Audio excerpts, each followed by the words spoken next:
Olá, senhores papais e mamães, titios, titias, padrinhos, madrinhas, todos os responsáveis dos meninos, das meninas, dos rapazes e moças do Colégio Caminhos e Colinas. Vamos começar agora, nesse mês de março, a nossa segunda aula de formação dos pais e agora, então, com a grande novidade, vocês já devem ter em mãos o livro, o caderno, né, de trabalho que vossos filhos já receberam e que eles vão começar agora a conversar com vocês, pedindo para que vocês os ajudem a completar, a preencher esse trabalho, esse caderno. Já expliquei no mês passado, na primeira aula do ano, nós explicamos como isso vai funcionar. Entende? Então agora eu vou complementar um pouquinho com algumas explicações, que agora está com o caderno na mão, né?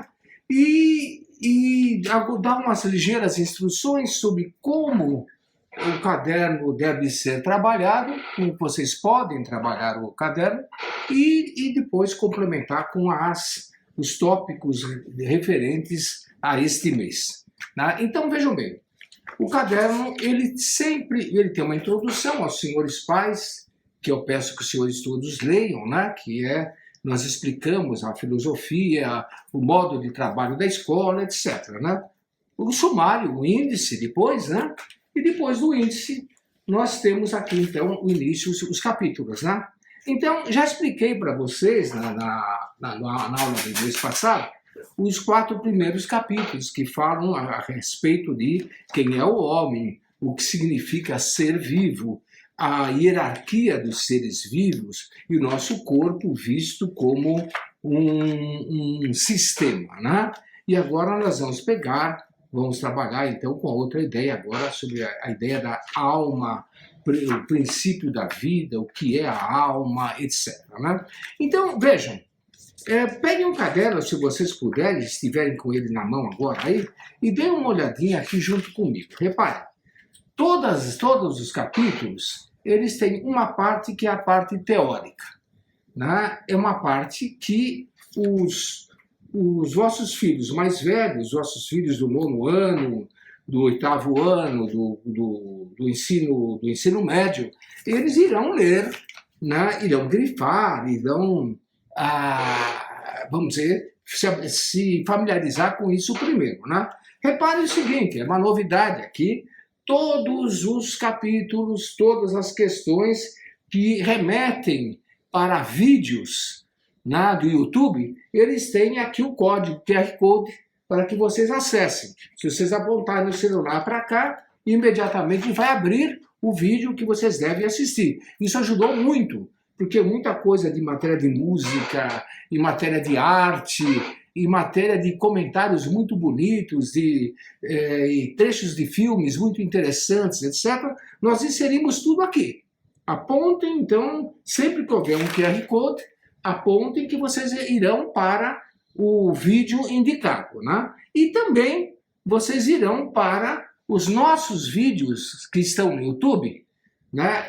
Isso aqui que é um resumo, né? E isso vocês apontarem aqui para o QR Code, vocês terão o vídeo inteiro com todos os detalhes. Então vocês têm a possibilidade e devem, né, assistir o vídeo. E depois, se quiser, esse aqui é o resumo daquilo que vocês assistiram. E aí, então, aí vem a parte que é a parte em que nós estamos chamando de ação prática.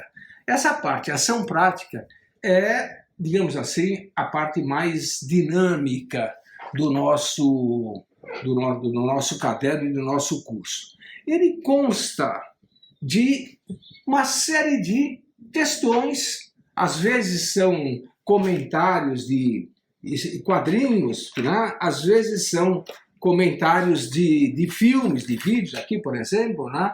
Um comentário de um quadrinho, em que o vosso filho vai ler, ou você vai ler junto com o vosso filho e com a vossa filha, e aí então você vai ajudá-lo a preencher. Né? Nós fizemos todas as ações práticas, todas elas têm essa dinâmica. a dinâmica em que os pais precisam de alguma forma, um pouquinho que seja, se o filho for adolescente, né? Ou muito se o filho for pequenininho ainda, precisam ensinar a criança a preencher aqui. Qual é o objetivo? Não é tanto para que a criança adquira um conhecimento a respeito do que está sendo explicado aqui, mas é para que haja uma oportunidade de você, papai, você, mamãe, você responsável, interaja com a criança, interaja com o vosso filho. Eles precisam perceber, eles precisam sentir que você os está ajudando. E aqui então tem um monte de indicações, um monte de pretextos para que vocês busquem na história da família, nos casos. Eles vão perguntar, muitas perguntas aqui dizem respeito, por exemplo, à juventude dos pais, à juventude da mãe, quais eram os costumes da época dos avós, entende?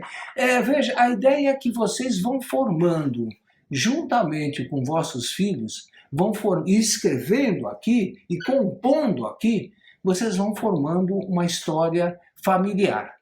Entende? Isso aqui, a nossa ideia, nosso ideal, é que isso aqui se transforme numa espécie de álbum de família, né? Em que a criança depois ela vai voltar a consultar, a olhar isso aqui e lembrar-se das conversas que teve com vocês a respeito disso. Eu já estou pensando, por exemplo, que seria conveniente, seria interessante que vocês fizessem, que as crianças fizessem ilustrações, que as crianças fizessem desenhos, que as crianças colassem aqui fotografias dela com os pais, com as mães, ou fotografias de vocês quando tinham a idade deles, entende? É necessário que a gente vá formando uma espécie de álbum de família, né? E que também vai fornecendo para nós os elementos de por que a família é boa, por que nós somos pessoas especiais, por que nós somos, qual a nossa missão, o que Deus quer de nós na vida. Entende? Tudo isso está... o álbum foi pensado, o folheto, o caderno, né? Ele foi pensado para que tudo isso funcione junto, funcione dessa forma. Entende? Então, folheiem o álbum, rabisquem, comentem. Eu gostaria muito, mas muito mesmo, que vocês pegassem e fizessem comentários. Comentário, olha, esse quadrinho aqui me pareceu que tal ou outra aplicação podia ser tirada também. Ou esse outro quadrinho aqui, eu achei que ele não é tão conveniente assim porque a linguagem não é uma linguagem adequada, porque as crianças não vão entender, enfim. E vocês participassem disso. Esse aqui é o caderno, primeiro, mas ele está aberto a observações, está aberto a reformas, a mudanças que nós acreditamos que as sugestões que vocês darão e que certamente serão muito boas e que nós iremos incluir também no caderno futuro, nos cadernos futuros. Como nós já dissemos, né, esses cadernos aqui, eles estão sendo oferecidos para os filhos de vocês em 3 idades diferentes, 3 níveis diferentes. Esse que eu tenho na mão, por exemplo, é o caderno destinado, o livro do aluno, ensino médio.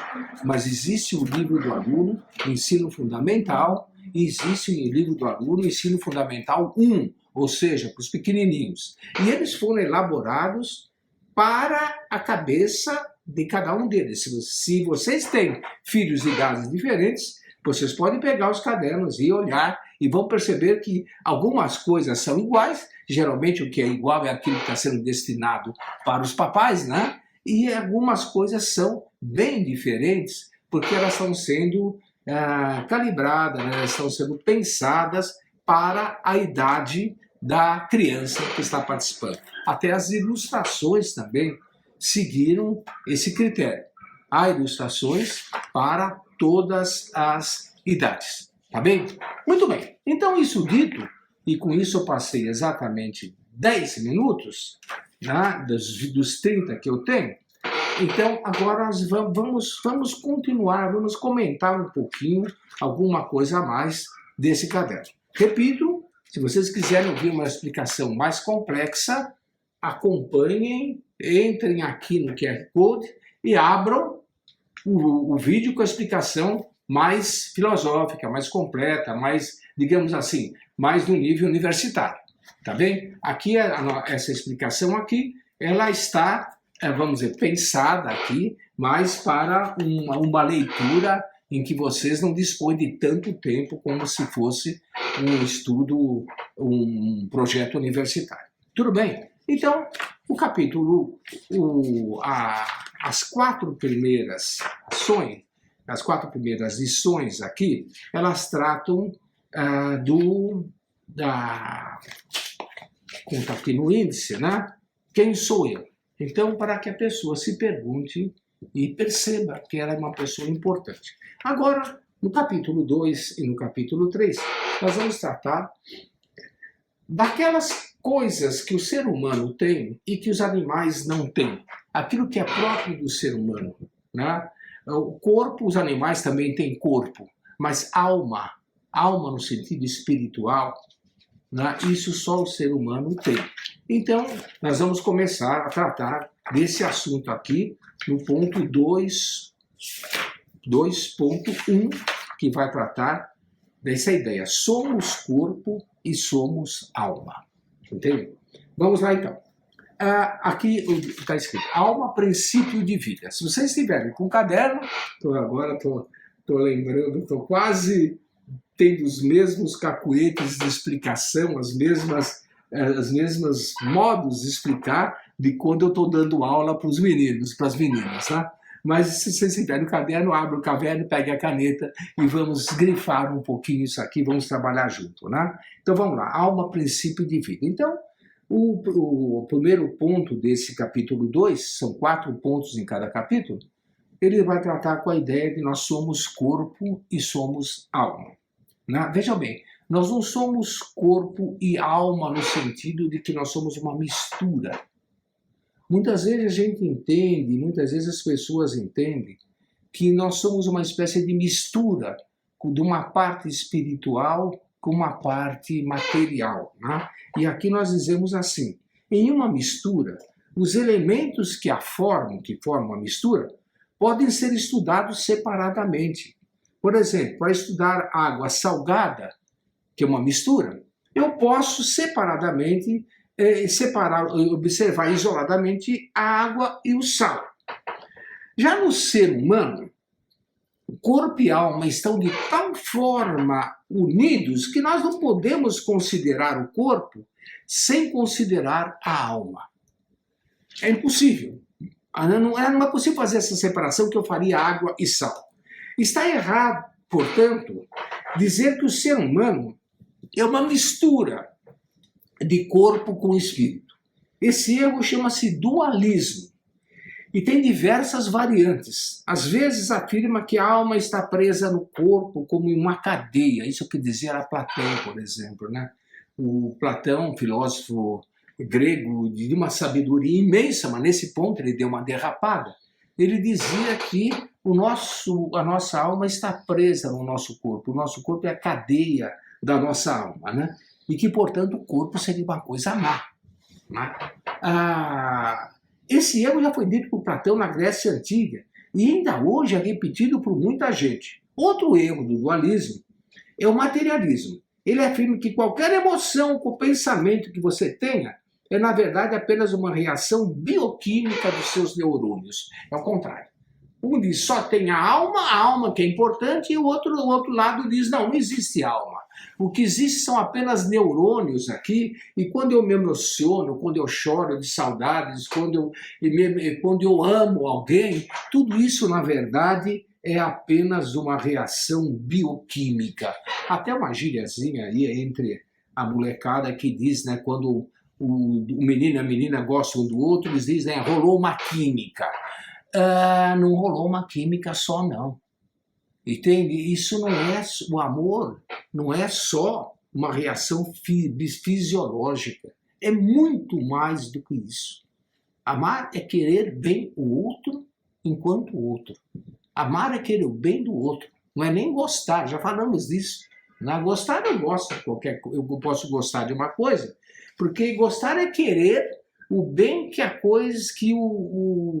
coisa traz para mim. Eu digo, eu gosto de chocolate. Não é o que eu estou querendo dizer, é que eu quero o bem que o chocolate traz para mim. Agora, eu não posso amar uma menina, a menina não pode amar o rapaz como se fosse chocolate.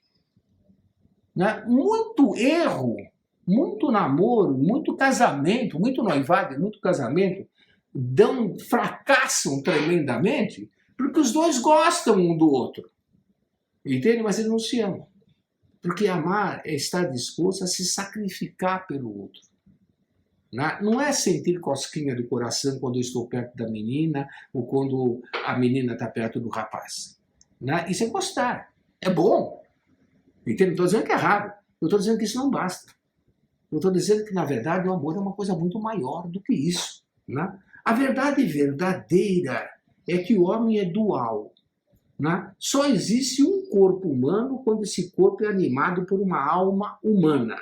Você vai entender isso quando nós falarmos no próximo tópico. Tá bom. Esse aqui, então, é apenas a parte teórica aqui, 2.1. Em seguida, isso que eu queria chamar a atenção, que isso que vai ser importante aqui no trabalho de vocês, é a ação prática que vem em seguida. Apenas para a gente entender, vamos comentar uma ação prática aqui junto. No caso, a ação prática desse ponto que eu acabei de explicar, 2.1. Então, está aqui. Primeiro, meu corpo e minha alma. E está escrito, escolha a alternativa que mais perfeitamente te descreve. Você vai pedir para sua filha, para o seu filho, lerem isso aqui para escolher qual é a alternativa que não é que está certa, que todas estão certas. Entende? Aqui é o seguinte, que a pessoa perceba onde é que isso me pega mais. Onde é que isso qual dessas alternativas, todas elas, com qualquer delas eu me identifico mais. Então tá lá.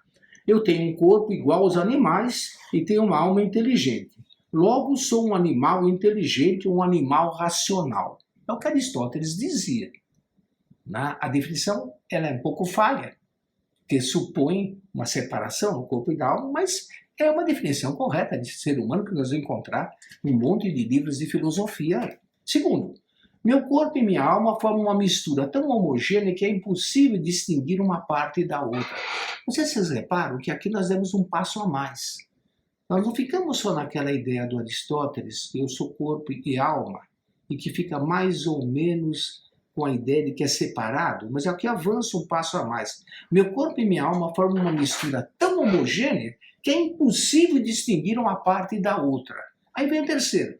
Eu necessito do corpo para viver, mas minha essência é minha alma. Veja, aqui é um sofisma, um perigo. É verdade o que está dito aqui, a nossa essência, em certo sentido, é a alma, mas na verdade eu só sou eu mesmo, sendo corpo e alma ao mesmo tempo. Enfim, meu corpo só existe se for animado pela minha alma. O corpo morto de uma pessoa não é mais a pessoa. Vocês estão percebendo que as sutilezas da consideração da verdade de que nós somos corpo e alma unidos indissoluvelmente. Então, eles vão comentar, eles vão dizer, eu acho isso aqui é melhor, isso aqui é outra melhor, e vocês terão aqui uma oportunidade de conversar a respeito de um assunto muito interessante. Aqui depois fala, explica em 3 linhas o motivo de você ter escolhido a alternativa que escolheu. Então eu estou pedindo para que a menina, o rapaz, ele faça um exercício que poucas vezes as pessoas fazem, que é o exercício de formar o próprio juízo. Nós somos acostumados a ouvir juízos, certos ou errados, vamos supor só certos agora. Nós somos acostumados a ouvir juízo e a gente escolhe um desses, eu acho assim também. Tá certo, não é errado fazer isso, mas eu não posso só ficar repetindo os juízos dos outros. eu tenho também que me exercitar a fazer o meu próprio juízo. Não é o meu próprio gosto só, hein? Ah, eu gosto mais disso do que aquilo. Não é isso que eu estou falando. Estou falando um pouco mais. Que é o seguinte, é eu dizer por que eu gosto.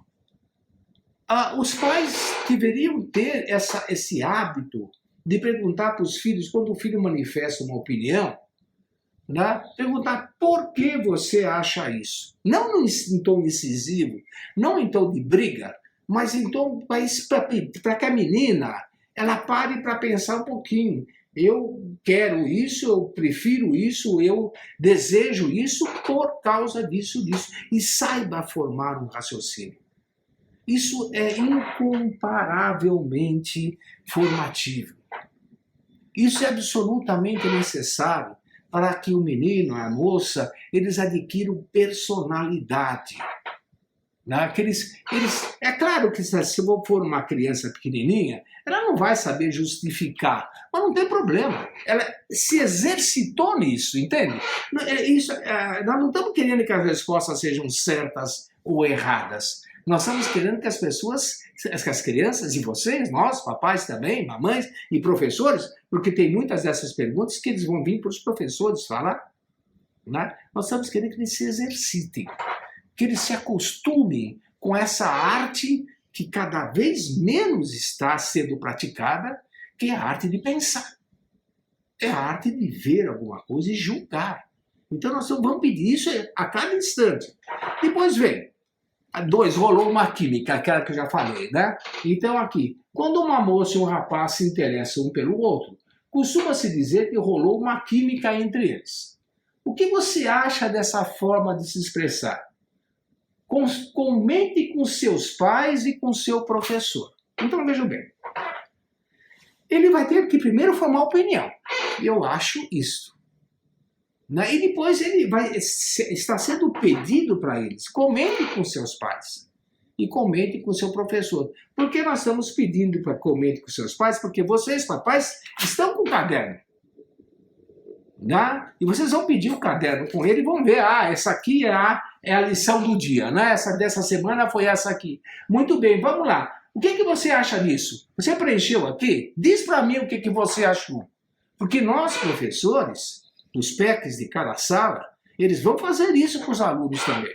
Quer dizer, vai ser um debate que tem 3 pontos, 3 polos, né? O aluno, o professor e os pais, os responsáveis, né? E esse caderno vai fazer com que os 3 troquem ideias, joguem uns com os outros, para que isso fique, vamos dizer assim, um hábito de pensamento, um hábito de juízo, que eles cresçam formando a sua própria opinião.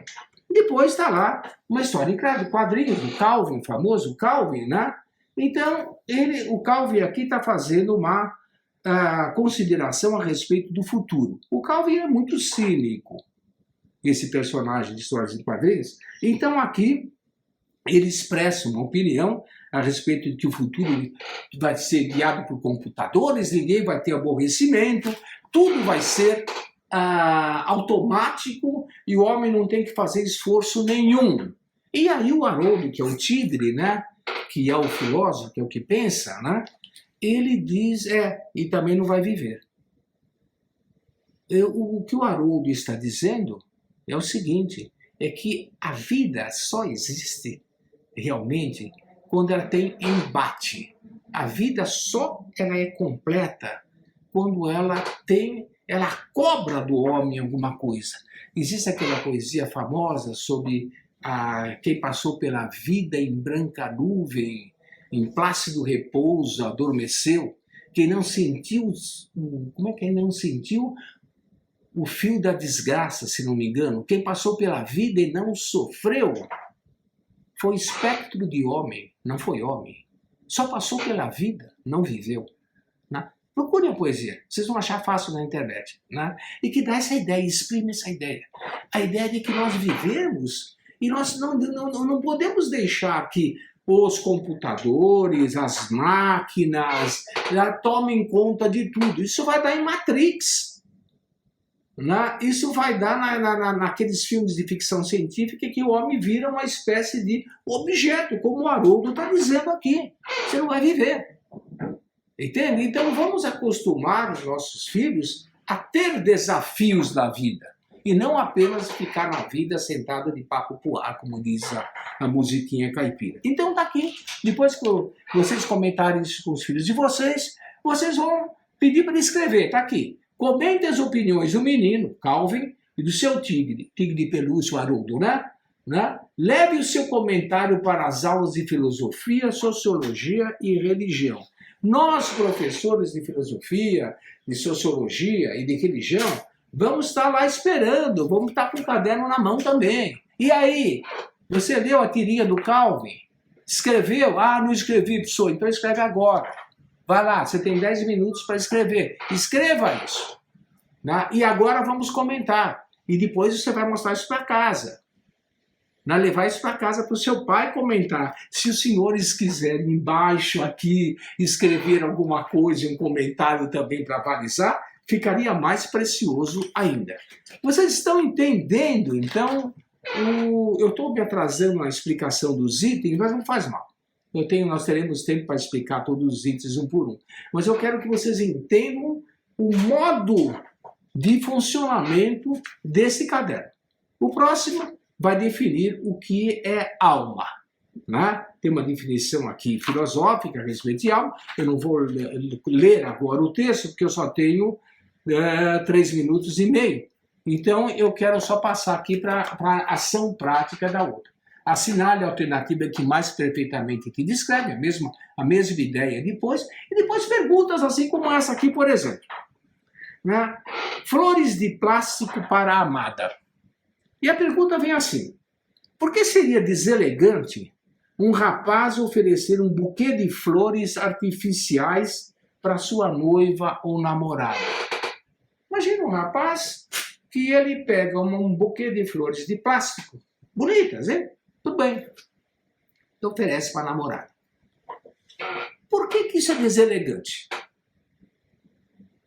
Elas vão durar mais. São bonitas também. Quase não dá para perceber a diferença. Entende? Por que é deselegante? Então ele vai ter que pensar um pouquinho a respeito do assunto. E quando ele pensar a respeito do assunto, ele vai entrar na questão da vida, da alma e da forma. Ele vai perceber, que o ser é tanto mais precioso quanto mais ele tem, quanto mais a alma dele, a forma dele vai se manifestando. E que nesse sentido, uma flor é muito superior a uma flor de plástico, por exemplo. Bem? E depois, então, aqui depois fala uma outra coisa também, cada povo com seu uso. As pessoas têm modos de ser diferentes. Será que os povos, por exemplo, holandeses, espanhóis, japoneses, também têm modos de ser diversos? Se nós falamos que as pessoas têm alma, será que dá para falar de alma de um povo? Será que dá para falar da alma brasileira? Ou da alma japonesa? Ou da alma mexicana? Veja, eu não estou querendo a resposta exata. Eu quero que nós professores, nós pais e os nossos alunos e nossos filhos, eu quero que eles pensem nisso. Que eles abram a cabeça e que sigam aquele provérbio, aquele provérbio que eu vi uma vez, achei muito bonito. O provérbio é um dito, que diz o seguinte: o espírito humano, ele é como paraquedas, ele só funciona aberto. Nós precisamos abrir a cabeça. Infelizmente, a cultura, a civilização atual, nós vamos estudar isso quando falamos da moda, que aqui também fala da moda. Elas nos prenderam muito em alguns padrões e a gente só repete, a gente não pensa. Então, está aqui uma espécie de aperitivo, nós vamos voltar a falar disso depois no próximo mês e no próximo. Entende? Está aqui um aperitivo do que nós estamos oferecendo, que o Colégio Caminhos está oferecendo, e eu já disse na vez passada, eu digo e repito agora, a única escola do Brasil que está fazendo isso. A única escola do Brasil que formou um material próprio para trabalhar o tema da essência humana. Entende? E nós contamos, repito isso de novo, contamos com a colaboração dos senhores. Senhores pais, senhoras mães, né? Leiam o material e nos ajudem. Façam observações. Peço para falar com o PEC, mande observações pelo Class Dojo, pelo Google Sala de Aula, venham falar com a gente na escola, mande bilhetinho, qualquer coisa, vamos formar, vamos melhorar esse material que está nascendo agora e que nós temos certeza que pode ser ainda muito melhor. Tá? Muito obrigado.